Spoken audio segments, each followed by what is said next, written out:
c'était la prise ou la mort pour cette entreprise. En fin de compte, il n'y avait pas de choix. C'était soit le tribunal acceptait la proposition, soit tout le monde était au chômage. Est-ce que vous avez combien de personnes qui sont là? Alors sur l'atelier Histoire de femmes, donc qui est de Coteau, il y avait 17 personnes. Et chez Az, il y avait 5 personnes. 5 personnes. Je peux vous demander quel âge quel âge vous aviez au moment de cette reprise? 28 ans. 28 ans. Donc vous vous engagez sur une première reprise. Oui. Est-ce que vous vous sentez un peu contrainte quand même à ce moment-là, une sorte de devoir finalement de la reprendre? Un devoir pas spécialement, mais surtout l'envie de faire en sorte que ce savoir-faire disparaisse pas. Parce que moi, c'était vraiment ma motivation de préserver le savoir-faire et de sauvegarder les emplois. C'est vraiment quelque chose d'important pour moi. Parce que j'ai fait des études dans ce métier-là, j'aime mon métier et je trouvais vraiment dommage qu'en France, qu'on puisse perdre cette technique-là et ce savoir-faire. Donc c'est la raison pour laquelle je me suis battue pour ça. C'est ma priorité. Donc formation à ce métier, mais pas du tout formation à la reprise, à la gestion d'une entreprise. Non, alors j'ai fait un bac compta gestion, pour dire faire un bac compta gestion pour faire plaisir à mes parents. Voilà. Parce que je voulais vraiment travailler dans la culture, et moi je ne voulais pas. Après, je suis née là-dedans, parce que mon grand-père et mon père sont entrepreneurs, donc on va dire qu'il y avait un peu la fibre de l'entrepreneuriat qui était présente. Quelle question vous avez posée avant de dire bon, je m'engage dans cette aventure-là? Est-ce que vous avez posé une question sur vous, sur le projet, sur votre capacité à y aller? Je ne me suis pas posé de question. C'est-à-dire que quand l'atelier de confection, en fait c'était un fabricant avec qui on travaillait à l'époque chez Az, il nous a dit qu'il était en difficulté, qu'il allait fermer parce que personne ne reprenait. Il avait proposé à l'époque donc à mon patron de reprendre la boîte, et comme il était en fin de carrière, il n'était pas du tout intéressé. Et comme moi j'étais au poste, on va dire en dessous de mon patron, je savais que j'avais aucune possibilité d'évoluer dans la société. Donc du coup, je lui ai dit, écoutez, je vais démissionner, puis je vais reprendre la boîte au tribunal, et puis on verra si ça marche ou pas. Et du coup, il m'a dit, ce qui m'embête, c'est que si tu pars, ça va être compliqué pour nous aussi de notre côté. Donc j'ai eu la chance à ce moment-là, c'est qu'il me donne l'opportunité de pouvoir garder mon travail. Parce que si je quittais tout, je n'avais aucun j'avais aucune garantie financière, parce qu'il faut vivre aussi à côté. Donc j'ai pu garder mon poste de responsable de production chez Az et 3 jours par semaine je montais à Rouen pour gérer la société à Rouen. Et je me suis appuyée sur le savoir-faire de Az pour développer l'histoire de femmes. Donc l'atelier de confection.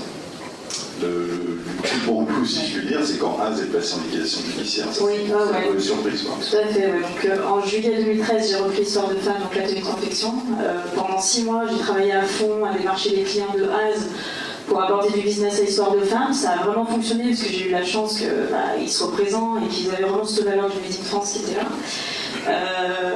Après, dans le textile, on est quand même face à des commandes de saisonnalité. On a un client qui, pour Az, représentait 80% de son chiffre d'affaires qui nous a pas passé de commande sur l'hiver, donc ça a fait que la société a été passée en liquidation en février 2014.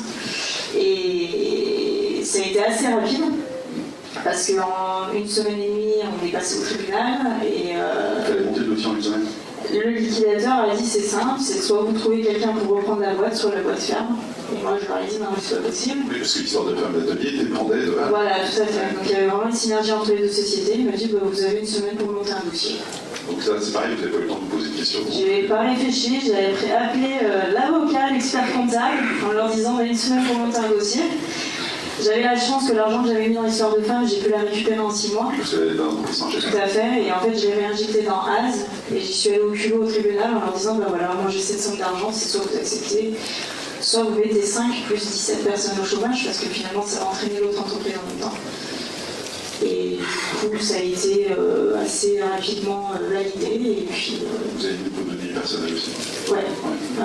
J'ai eu aucun, malheureusement. Les banques ne m'ont pas suivi. Non, parce que le textile, ça fait un peu peur. En France, 28 ans. C'était assez compliqué de prouver et puis d'expliquer qu'il y avait quand même il y avait quelque chose, il y avait du potentiel. Donc j'ai eu la chance que ma maman et ma grand-mère m'ont prêté de l'argent. Et puis j'y suis allée avec, et puis voilà, ça a marché. On a l'impression que c'est quand même votre détermination aussi qui a fait la différence. différence. Oui, je pense, ouais. Mais j'y croyais, et j'y crois encore, et j'y crois toujours. Mais j'y croyais parce que je savais qu'il y avait du potentiel, je savais que les filles, elles étaient totalement compétentes dans leur domaine, et elles avaient simplement besoin de quelqu'un pour y aller, quoi. Enfin, pour aller chercher des clients, pour développer, et puis aujourd'hui ça fonctionne. Chez ce que vous avez fait en premier lieu, c'est de justement moins dépendre d'un gros client et de contraire d'aérer un peu le portefeuille. Tout à fait, oui. Le fait d'avoir vécu l'expérience en tant que salarié justement, d'être dépendant d'un client à plus de 80% de chiffre d'affaires, moi je m'étais vraiment donné une priorité sur le fait qu'un client ne devait pas dépasser 20% de mon chiffre d'affaires. Alors après, selon les saisons, il y a des clients qui sont plus importants que d'autres parce que ça dépend des commandes. Mais l'objectif était vraiment, en fait on avait 3 gros clients et moi je voulais pas 3 gros clients, je voulais plusieurs petits clients. Parce que c'était trop dangereux et je voulais pas me retrouver en difficulté. À 28 ans, reprendre 2 entreprises en 6 mois d'écart. Avec le recul, quel ressort vous avez trouvé en vous pour réussir cette aventure? Vous ne savez même pas encore. Non, j'avance tous les jours sans poser de questions. Je pense que dans l'énergie, il y a pas, dans la réactivité et puis la vitesse de choix, de décision, j'ai pas eu le temps de me poser des questions. Et heureusement, parce que peut-être que si j'avais eu le temps de me poser des questions, j'aurais peut-être pas fait tout ça. Je ne regrette pas, parce que c'est une belle aventure et j'ai une super équipe. Mais il ne faut pas réfléchir des fois. Dans ce que vous avez dit Benoît Darcos tout à l'heure, vous avez trouvé des points communs avec ce que vous avez vécu. C'est pas la même histoire, mais... Oui, alors moi, les cédants, j'ai pas eu vraiment le même problème. Après, à l'atelier, j'avais gardé l'ancienne dirigeante qui était devenue donc, responsable de l'atelier, qui elle aussi avait 70 ans. Donc ouais, j'avoue que ça a été un peu compliqué d'assurer la passation. Ça s'est fait malheureusement dans la douleur. Mais bon, ça s'est fait et puis j'ai pas eu les mêmes difficultés, quoi. Comment va l'entreprise aujourd'hui? Très bien. Ouais, elles vont très bien toutes les deux. On est 15 salariés chez Az, 38 chez Soir de Femmes. Il y a 22. Ouais, tout à fait. Donc en plein développement, recrutement. Voilà, avec de beaux clients qui sont rentrés, donc ça c'est super. Quelles sont vos satisfactions?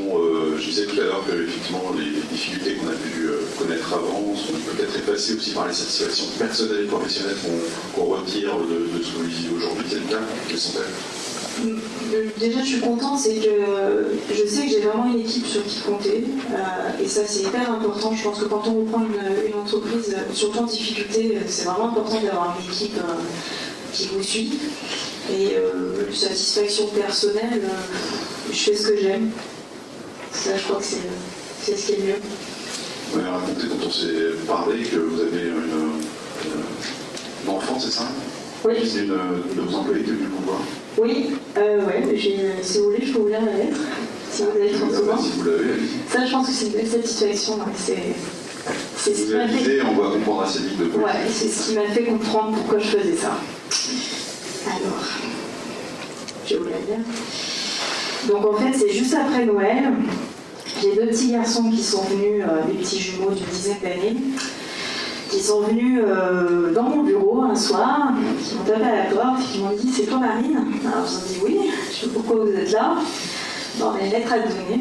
Et en fait, ils m'ont écrit, donc c'est les enfants d'une salariée que j'ai embauchée récemment, qui m'ont écrit, enfin, je ne sais pas si je vais réussir à lire parce que c'est assez touchant. Nous voulions te remercier, moi, Mehdi et mon frère, Djibril, et mes autres frères, car tu vas embaucher ma maman. En plus, on va avoir plus d'argent. Grâce à toi, on pourra partir en vacances et aussi acheter une voiture à cette place. Comme ma maman a 5 enfants.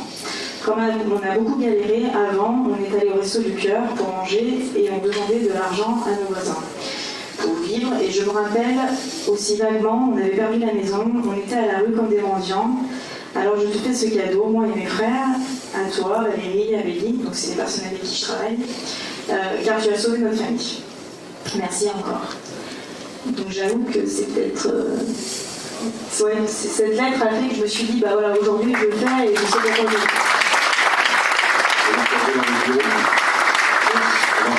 Oui, ils m'ont offert un tableau, j'étais très touchée parce qu'en fait ils ont vraiment une toute petite enveloppe pour Noël. Ils m'ont offert un tableau en me disant que c'était un cadeau, qu'ils n'avaient pas fait de cadeau à leur maman. et qui m'a été également. Donc c'était vraiment très touchant. Donc ce tableau est dans mon bureau. Merci Laurent Julienne. Bon, spécificité de la reprise à la barre. On dit souvent que c'est dangereux d'ailleurs, est-ce que ça l'est? C'est un processus qui est tout à fait particulier parce qu'effectivement, d'abord il faut aller assez vite, c'est-à-dire qu'à partir du moment où il y a une offre une entreprise doit être cédée, c'est un processus qui se déroule en général entre 1 et 3 semaines, donc effectivement là c'était une semaine dans votre cas.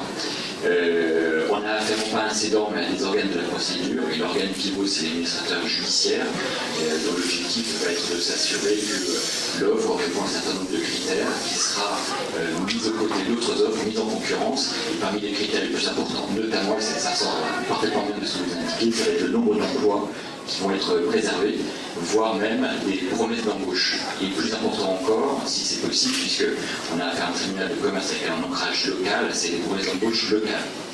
Donc c'est ça ce qui fait cette spécificité. Spécificité aussi parce que dans ce genre de processus, on reprend non pas une entreprise, mais on reprend des actifs. Donc on reprend des contrats, on reprend une clientèle, on reprend des postes qu'on détermine, qu'on va détourer, qui va faire l'objet de cette offre, mais on ne reprend pas les dettes. Donc on va se dire que c'est ça, cette souplesse qui offre quand même un atout assez considérable à ce type d'opération. Mais en même temps, c'est vrai que c'est pas sans risque, parce que d'abord, je ne reprends pas la dette, mais je ne reprends pas le cash qui va avec le financement du besoin en fin de roulement. Donc ça, va falloir l'assurer. Je reprends des actifs, mais je n'ai pas de garantie que les machines vont bien fonctionner. Alors je crois que Marine, vous connaissez parfaitement tout l'intérieur, vous avez pas eu ce sujet-là, ça c'était vraiment un atout que vous aviez, mais c'est vrai que c'est quelque chose auquel il faut faire attention. Et puis, on ne connaît pas forcément les contrats. Et puis d'autres aspects très intéressants, et qu'on retrouve d'ailleurs parfaitement bien dans le reportage, c'est qu'il faut emporter la conviction des salariés. Et là, c'est vrai qu'il y avait des salariés qui faisaient bloc autour de vous. Et puis, il faut surtout avoir la baraka, parce qu'il faut convaincre effectivement les organes de la procédure. On termine au ressort le tribunal de commerce qui va, en principe, si jamais il y a plusieurs offres en concurrence, déterminer voilà, c'est cette offre-là qu'on va obtenir en fonction du nombre d'emplois notamment préservés, du désintéressement des créanciers plutôt que tel autre. Donc il faut y aller. Il y a un facteur de risque qui est important, mais il faut essayer de mesurer. Et ça, il faut prendre des informations. Alors il y a souvent des data rooms, comme pour des sessions normales, mais qui sont moins bien organisées, qui sont faites en toute urgence, donc qui ne donnent pas vraiment l'information. On peut aller voir les salariés, on peut aller voir dans certains cas les clients, ça c'est l'administrateur judiciaire qui organise ça. Donc il faut s'organiser avec le peu d'informations que l'on a, avec une prise de risque, et puis à un moment donné, on le sent pas. Et parfois c'est rapidement, parce qu'une semaine... Parfois extrêmement rapidement. Absolument. Quand il n'y a plus de cash dans la société, il faut que ça aille extrêmement vite. Vous disiez par rapport tout à l'heure qu'on n'a pas forcément toutes les informations, c'est-à-dire qu'il faut préciser que l'offre que l'on formule, elle est au regard des informations dont on dispose. Exactement. Avec cette réserve-là? Oui, c'est une précaution juridique que je vous recommande de prendre dans ce genre de situation. C'est-à-dire que vous pouvez faire une première offre en l'état des informations dont vous disposez et vous faites cette offre sous cette réserve, c'est-à-dire sous ce périmètre d'informations dont vous disposez. Et après, vous avez la possibilité d'améliorer votre offre. Vous ne pouvez pas faire d'offre au moins 10 ans, sinon là vous êtes sorti. Donc vous pouvez améliorer votre offre. Améliorer votre offre, ça veut dire quoi? Ça veut dire promettre de préserver plus d'emplois, de désintéresser un peu mieux les créanciers qui ont été plantés, et ça au fur et à mesure des informations que vous allez pouvoir obtenir. Et comme vous le disiez tout à l'heure, je trouve que c'est très important d'avoir une équipe de conseil autour de vous, experts comptables, avocats, qui travaillent bien ensemble, parce qu'il faut avoir beaucoup de disponibilité pendant ces quelques jours.